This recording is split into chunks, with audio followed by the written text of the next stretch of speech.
minutes bago mag-alas 12, tamang oras sa buong Pilipinas. Allow me to pause for another break. And we've got more music when we come back. Ito po ang K-Paps playlist kasama si Paps Eric G.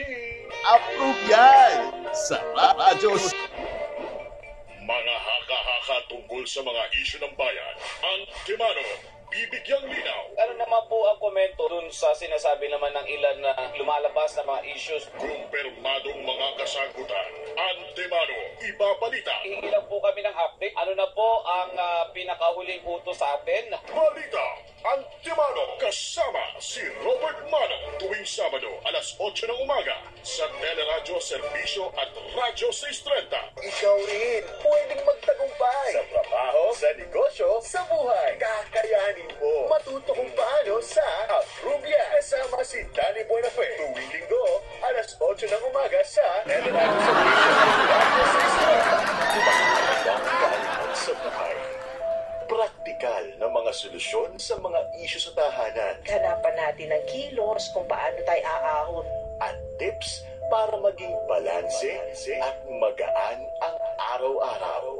Ibabahagi ni Stargazer sa Feel Kita. Tumutok na tuwing Sabado, alas 8 ng gabi sa Teleradyo Serbisyo at Radyo 630. Maging happy at healthy sa tulong ng helpful tips ng ating mga doktor. Samahan si Dr. Luisa at matuto ng life-changing health habits para laging iwas gastos. Tuwing Sabado, alas 9 ng umaga sa Teleradyo Serbisyo at Radyo 630. Iba't ibang mga trahedya, mga sakuna, at syempre, lagay ng panahon ang babantayan natin. Lagi ko po sinasabi, job you, just always bring your umbrella. Dati kasi, natutok lang tayo sa response. Ngayon, even yung kamalayan ng ating mga kababayan has gone a long way. Ako po ang inyong mga kasama, Ariel Rojas. Atid po namin ay kaalaman para sa inyong kaligtasan, laban po sa anumang panganib o sakuna. Dahil ang mahalaga, lahat tayo naging ligtas dapat. A song that really endeared David Pomeranz sa ating mga Pilipino, Born for You from 1999. 3 minuto na lamang, alas 12 na po ng hating gabi. At may paglilinaw dito si Edgar. Sabi ni Edgar, college. Bagyong high school. At si Ate Remy naman ng San Fernando, sabi niya, magbibigan lang kami na uwi sa magkaibigan. Fast forward na manhikan na uwi sa kasalan. God bless, have a peaceful night ahead. At si Rene may pahabol na kilala ko ang asawa ko sa palengke. Isa siyang anak ng maggugulay. At kargador and driver naman ako. Nag-college muna ako. Magkalayo muna po kami dahil sa Maynila ako nag-aral.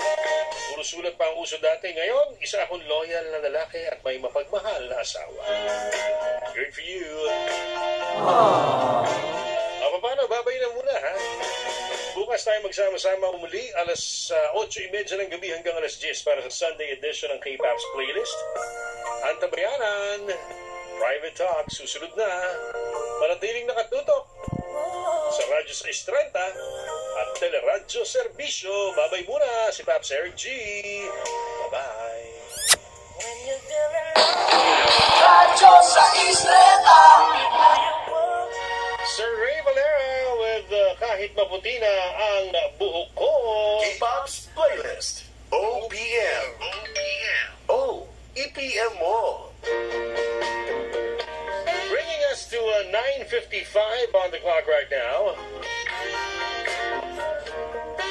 At babatiin ko muna ng happy 15th birthday today. Happy 15th birthday today sa aking pamangkin na si Gianna Sofia Galang. Sophie, happy birthday. Happy birthday. May you have many more birthdays to come. Sana ay i-bless ka lagi ni Lord.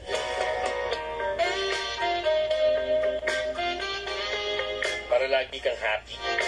Sophie, happy 15th birthday. And we love you very much. Ayan. 4 na sandali na lamang, abay alas 10 na po ng gabi. Dito na po nagtatapos ang ating napakagandang edisyon ngayon. Ako nag-enjoy ako sa mga magagandang request nyo. At At ang mga sagot ninyo sa ating napakaganda ring topic for tonight, si Jem Panes ng QC, ang sabi niya, ang mga salitang imis, milya-milya, banga, ay minsan na lamang nagagamit. Di ba? Ang banga, tama, ito yung ginagamit pang imbak ng tubig. Ang naalala ko sa banga, yung pelikula nung 80s. Hindi talaga ako nakakalapit sa banga mula noon. Hanggang ngayon, medyo ano pa rin ako eh. Alumpihit pa rin ako lumapit eh. Ayun, pa isang alumpihit. Naalala niyo yung halimaw sa banga. Ang takot ko kaya. Yung imis, magligpit din ito. Mag-imis-imis ka na dito ha. Tama, di ba? God bless din sa iyo, Jam, ha? Yung iyong song requesting na natin next week, I'll prioritize. Diba? Itong requested song mo next week. Same with Joseph Pades Manela. Yung requested song from Ka Freddy Aguilar. Paano mga kaservisyo, hanggang dito na lamang muna tayo. Tayo po'y magkakasama-sama muli sa darating na Sabado. Alas 10 ng gabi hanggang alas 12 ng hating gabi para sa Saturday edition ng K-Paps playlist. Lunes na naman po kasi handa natin sa natin sa bagong pagsubok ng brand new school week and work week. At syempre sa pagkakas natin sa kamunidad. Sa katulog. Sa mga bagsak. Kapag lagi natin iisipin at lagi natin dadating.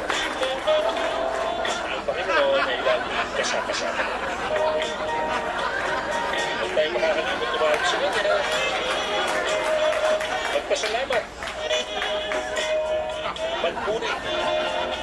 Ibalik natin sa kanya lahat ng kanyang lahat ng papuri na talaga namang Approve yan sa Radyo sa Istreta. At syempre, manatiling nakatutok dito po sa Radyo sa Istreta.